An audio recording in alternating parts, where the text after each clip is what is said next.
Grande dia, grande dia. Hoje o Lula foi inocentado mais uma vez. E ó, tá cada vez mais difícil ser bolsominion, porque a narrativa deles nunca se concretiza. Deve ser muito difícil ter que mentir para os outros e para si mesmo todos os dias. Às vezes eu penso, por que eles são tão agressivos? Porque, pô, mentir para si mesmo é uma coisa difícil.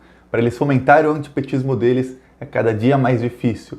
Hoje, a justiça rejeitou a denúncia de que o Lula teria invadido o triplex do Guarujá. E ao rejeitar a denúncia, a justiça automaticamente está inocentando o Lula. Eu já vou falar mais sobre isso, mas antes, se você era Lula livre, lutou por Lula livre, se você agora é a favor da liberdade plena do Lula, então se inscreve no canal. Aqui a gente lutou por Lula livre todos os dias, por meses e meses e meses, e é 1 segundo se inscrever no canal, é de graça, é só clicar em se inscrever e você ajuda a lutar por isso. Então, se inscreve, 1 segundinho.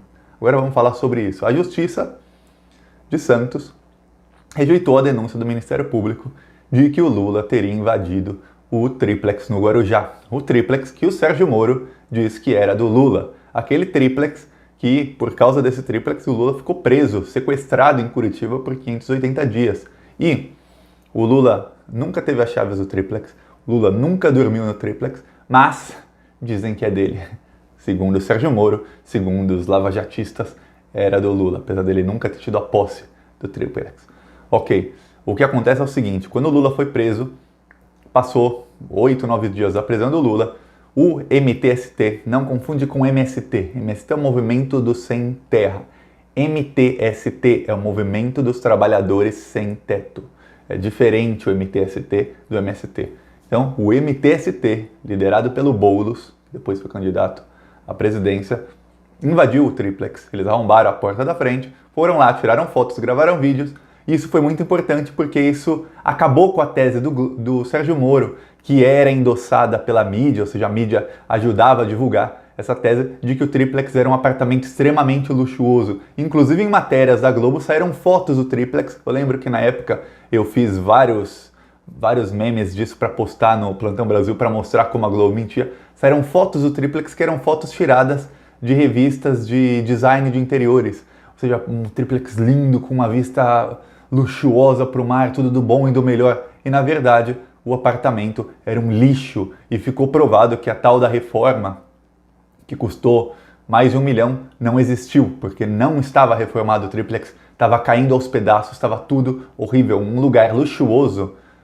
Mesmo se você deixasse 5, 10, 20 anos intacto, as moscas para poeira, não ia estar tão ruim quanto aquele triplex, estava horrível. Então foi importante o MTST invadir, foi uma excelente ação do Boulos de mostrar para a sociedade, ó, tá vendo? Mentiram e mentiram sobre o Lula. Esse é o triplex, não teve nem reforma. Tá. Só que a Justiça, o Ministério Público, denunciou o Boulos por invadir um imóvel que estava sob guarda da Justiça. Por quê? Porque quando começou o processo do triplex, a Justiça apreendeu o imóvel. Então, não importa se era do Lula, se não era, nós sabemos que não era, mas se alguém aqui acha que era e está assistindo o vídeo, não importa de quem era o triplex, a partir do momento que a Justiça apreendeu, está apreendido e ninguém podia entrar lá. Como o MTST entrou, o Ministério Público resolveu denunciar o Boulos. Só que tem uma coisa, a única coisa que eles danificaram ali naquele triplex que andou aos pedaços foi a porta, que comprar uma porta nova não custa absolutamente nada. Então, por mais que tenha algum dano que tenha sido feito, foi uma porta. E fim, eles ficaram menos de 12 horas no triplex, poderiam ter ficado lá dias e dias e dias, porque quando você tem a posse de um imóvel, até vir uma ordem de justiça para a reintegração de posse, às vezes demora muitos dias. Então, apesar desse ser um caso famoso e provavelmente a justiça será mais rápida, mas demora. E mesmo assim eles saíram pacificamente depois de algumas horas, mas eles conseguiram acabar com a farsa de Sérgio Moro e de Rede Globo de falar que era um triplex extremamente luxuoso e que teve uma reforma de 1 milhão. Ó, se teve reforma de 1 milhão naquele imóvel, meu Deus do céu, quase todos os brasileiros devem morar em casas milionárias, porque a casa de qualquer brasileiro de classe média é melhor do que aquele triplex. Então, difícil se sustentar isso.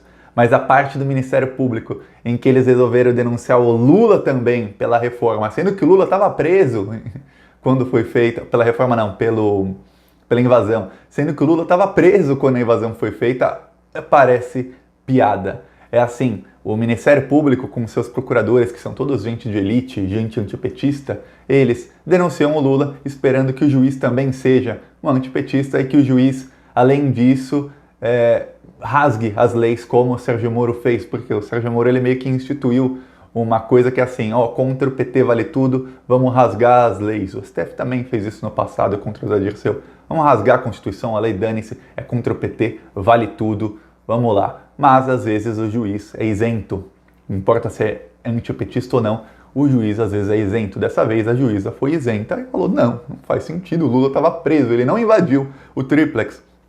O Ministério Público alegou que foi o Lula o mandante da invasão, porque o Lula fez um discurso antes de ser preso, dizendo, se o triplex é meu, todo mundo, vocês podem entrar lá e morar lá, porque se é meu, pode ser do povo. Aí o Boulos invadiu. Só que entre o Lula falar, se o triplex é meu, pode todo mundo ir lá e morar, e vem o MTST e decidir invadir, não são coisas, não tem como na justiça, perante a lei, você falar, não, ele é o mandante. Não, o Lula não orquestrou invasão nenhuma, ele fez um discurso político fazendo uma analogia. Se é meu, então todo mundo pode morar lá, não é meu, não estou sendo preso porque é meu. Agora, entre isso e invadir não tem correlação, e foi isso que a juíza falou, uma coisa não tem relação com a outra nenhuma, não tem como provar essa relação. E o Lula estava preso, então ela inocentou o Lula. Agora, uma coisa, para ver como é a atuação do Ministério Público. Eu acabei de falar, procuradores são geralmente gente da elite.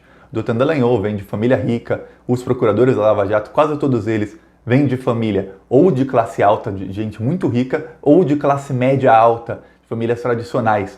E é o que acontece, esse pessoal é elite. Os pais deles eram elite. Muitas vezes os avós também são gente da elite. E o Lula, desde antes dele ser eleito, em 2002 ele foi eleito, desde antes disso, ele já falava, a elite odeia o PT, a elite odeia o PT, a elite odeia o PT. Procuradores, juízes, são parte da elite, sempre foram. Principalmente antes dos governos petistas. Eles eram totalmente a elite. Porque hoje, qualquer um pode fazer uma universidade, mas antes do Lula ser presidente, o acesso à universidade era muito pouco. Pouca gente ia à universidade. Porcentagem muito baixa dos brasileiros. Então, alguém se formar em direito é parte da elite já. E passar para procurador ou para juiz é muito parte da elite. Pois bem, essa elite antipetista de procuradores, agora vamos falar só de procuradores, eles votam para quem vai ser o Procurador-Geral da República, que é o cargo mais importante que um presidente tem acesso a indicar. Olha só. Então, gente da elite vota em alguém que é mais da elite ainda, porque fez campanha e tudo, e faz uma lista tríplice. Votam em tem 3 nomes no fim. O presidente da República pode escolher se segue a lista tríplice ou se não segue a lista tríplice. Ou seja, vai escolher um desses 3 nomes ou não. Em toda a história do Brasil, só 2 presidentes seguiram a lista tríplice. Lula e Dilma. Ok. O Bolsonaro não seguiu. O Temer já tinha escolhido a Raquel Dodge antes dela fazer a lista tríplice, então era independente se ela fosse ou não. E ele falou isso depois. Fernando Henrique não seguiu, e antes não existia a lista tríplice, mas existia um mecanismo parecido, mas não era nem de longe assim com o viés político que tem essa lista tríplice, porque eles fazem política dentro do Ministério Público para serem eleitos, para ganharem votos. E a Vaza Jato mesmo mostrou que eles estavam em campanha para Procurador-Geral da República. Ok, agora vamos lá. O PT sempre disse que a elite é antipetista. Por que Lula e a Dilma escolheram gente que foi votada pela elite da lista tríplice? Olha, o Lula escolheu o Gurgel como Procurador-Geral da República em 2009. O Gurgel estava na lista tríplice. Ok, o que aconteceu? O Gurgel pegou e denunciou o Zé Dirceu sem provas no caso do mensalão. Ele importou uma teoria chamada Teoria do Domínio de Fato da Alemanha. O próprio criador da teoria, o filósofo criador da teoria, falou assim, essa teoria não se aplica a esse caso, isso é ridículo. Até o próprio criador, o alemão criador da teoria falou, não se aplica. E eles prenderam, com a ajuda da STF, com a Globo pressionando, prenderam o Zé Dirceu sem provas, com uma teoria, um procurador que foi indicado pelo Lula porque fez a lista tríplice, porque foi votado por gente da elite antipetista. Então na lista tríplice sempre vai ter 3 antipetistas. A Dilma indicou o Janot, e no livro do Janot mostra como é que ele foi indicado. Ele diz, não tem porque ele mentir sobre a indicação dele, ele disse que ele estava bebendo vinho, já estava bêbado, recebeu uma ligação para encontrar a Dilma, ele foi tomar café para vomitar. É isso mesmo, o Janot fala isso no livro. E aí ele foi encontrar a Dilma umas horas depois, ele disse que já estava sóbrio, palavras dele, e que a Dilma fez 2, 3 perguntas para ele e o indicou ao Procurador-Geral da República. O Janot, amigão de Deltan Dallagnol, que diz no próprio livro que não tinha provas contra Dilma e Lula, mas os denunciou no caso do quadrilhão, que o Lula e a Dilma foram inocentados há pouco tempo. Ele fez a denúncia, mesmo dizendo que acha que a Dilma e o Lula são inocentes, principalmente a Dilma. Ou seja, ele prevaricou, é crime você fazer uma denúncia contra alguém que você considera inocente. Ele prevaricou, ele cometeu crime de prevaricação só para a mídia poder fazer alarde. Veja bem, alguém da lista tríplice. Quando o Haddad estava na campanha lá em 2018, na campanha contra o Bolsonaro, o Haddad deu uma entrevista dizendo: eu vou escolher alguém da lista tríplice, eu vou seguir, nós somos republicanos. Agora, minha opinião, Thiago, esse republicanismo é o que derrubou o PT, é o que levou ao golpe, é o que levou à prisão do Lula. A direita vê política como um jogo de xadrez. Antes eles colocarem um nome em um lugar, onde você mexer uma pecinha, você pensa no que você vai fazer agora, nas consequências, em como o seu inimigo tem um oponente no jogo de xadrez, como que o seu oponente vai reagir a isso, e você pensa no jogo lá na frente. Então a direita, vocês podem ver que dificilmente eles são traídos. Dificilmente eles colocam alguém num cargo e essa pessoa faz o contrário do que a direita quer que eles façam. Muito difícil.